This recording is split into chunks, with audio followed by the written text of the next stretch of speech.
Hello, I hope you're doing well. Welcome back to a breaking CSGO news episode. Thank you all for the great feedback on yesterday's episode. We talked about potential ENCE roster changes. You guys almost broke 200 comments. I really do appreciate your feedback, especially in times like this when we have arguably one of the biggest announcements so far in 2019, a roster change for Mousesports, revamping over half of their roster. Some big shocks this morning, as apparently it will be Oscar. We already knew Sticko was going to be off the roster. Now Oscar does join him, and a big whoop-de-doo. Yeah, I do love Chris J. Just so you guys know, I really am glad he got re-signed, but the classic by Mousesports, first you kick a guy and then you re-sign him, that being Chris J. And the full-out roster guys, Rops and Chris J, will be our only two returning members to the team. Alongside them, Kerrigan and our two surprise players, although yes, rumors out there pointed towards them, that being Frozen alongside Woxic. This roster is, in my opinion, very, very interesting. I'm going to give you guys my opinions, my thoughts, and background of these players, and please do me a favor, type out a long paragraph. I love commenting and replying to your comments down below. What are your thoughts about this roster? Because to me,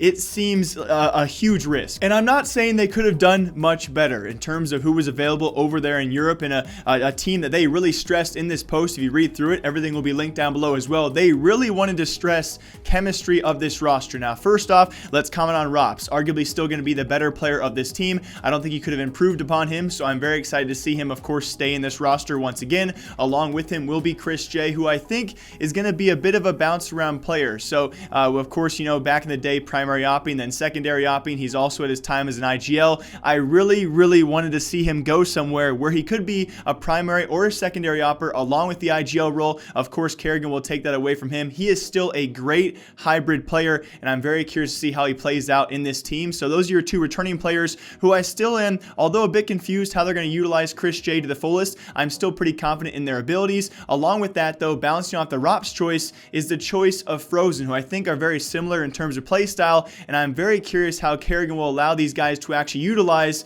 a player like Frozen. Now, if you guys don't know his background, he's still just 16 years old. I remember reporting back on this 2 years ago when he was 14. He became the youngest player to ever join the FACEIT Pro League, that being FPL. So along with that comes a bit of a backlash, right? He could be the next rising talent, but he has never played this level of CSGO before, which becomes my first worry of the roster. I think Woxic and along with Frozen are going to be your two kind of your keystones of this roster. If they can go off, if they can fill those shoes of the players before them, yes, this team has potential, but can they fill those shoes? Because you look at who he replaces. You know, Frozen comes in for a guy like Sunny technically, and you look at Sunny's results, it is near impossible for me in my mind to say that a 16-year-old who has never played this level of CSGO before can come in and be as consistent and as dominant on LAN as Sunny was for his talent. Of course, Sunny now potentially in talks with ENCE. I think he is a tremendous player, and I think Frozen as well has tremendous talent, like this entire roster does. Let me preface that, okay? I'm not hating on these guys. I'm just trying to be honest here. It is hard for me to say that a 16-year-old who has never played above Tier 2 CS can come in and actually have a result like Sunny has had with this roster. Although if the potential is there, if he can fill those shoes,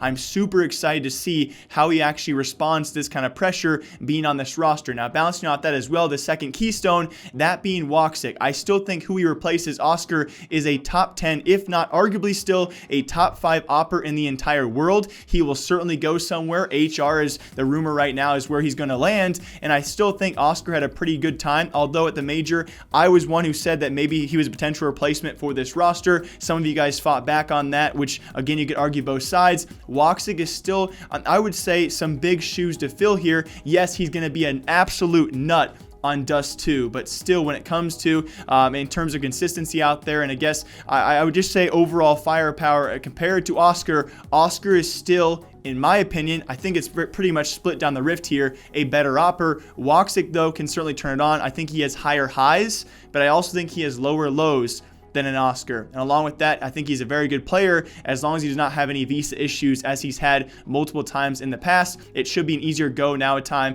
with this Mousesports roster. He should not be missing any events, or at least so we hope. And then very lastly, I think also a very solid pickup here, of course, has to be Kerrigan. Now, I know there's debates out there. You look at this guy's past 3 to 4 months in terms of an IGL, in my opinion, still a top 5, if not a top 3 IGL in the entire world. Has to be an automatic improvement for for this roster. That's why I'm super curious how they'll bounce off him and Chris J.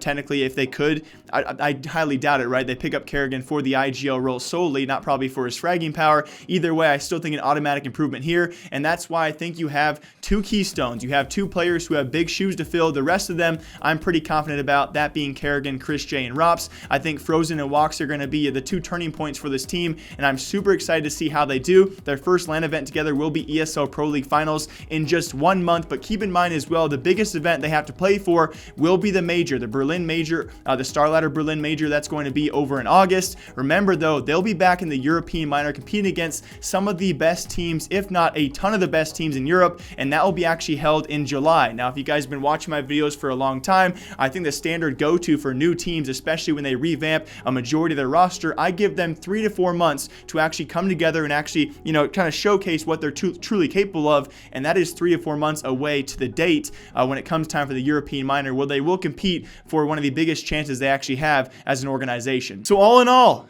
sorry for that rant there. I am super excited for the roster, no doubt about it. I think they have a high potential, but I am not going to expect anything out of these guys right out of the gate. Now that I've said that, they'll probably win a lot of the events they attend. But for me, if I'm being completely honest with you guys, which I want to try and be, I am a little doubtful right now of the potential of this roster. You got to remember where the former Mousesports was. At a time, a top 5 team in the world. Yes, they were never consistent past the playoff stage, but still arguably a top team in the world, top 5 that being. So this roster has a lot of pressure. They have a lot of course, goals in mind, I am sure, to be another top world team, and they have a lot of teams to compete against while getting there. As of right now, I am doubtful. And then very lastly, because I don't like doing single story CSGO news, as you guys know, I want to show you one clip. You guys can leave a comment down below what you think about this. It was actually an insane amount of people, probably close to 10 people DMing me on Twitter and messaging me apparently that eUnited was cheating in their matchup against Complexity. This is the same matchup as well where Shazam got mad because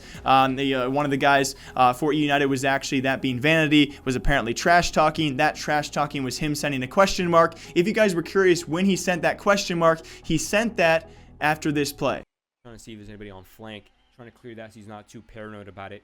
But I think he knows that this is his second setup. Vanity with a flick over to Shazam's head, shoots him through the box. He knows where the second one is, and Vanity, what the hell? And so a ton of people telling me they were cheating about all the matches out there. I think I saw another clip of food, but besides that, no real sketchy clips. And idiot me, I didn't even know that was wall bangable. So you guys can leave a comment down below what you think about that. I don't think they're cheating, guys. Okay? Pros don't cheat. I hope you guys could tell I was obviously joking there. But anyways, I hope you guys all enjoy. I have a third video today as well. It's going to be hopefully a good one. It was actually pushed back because of this video. And I made a promise to you guys on Twitter this morning. I already did it once, but I feel the need that ban anime.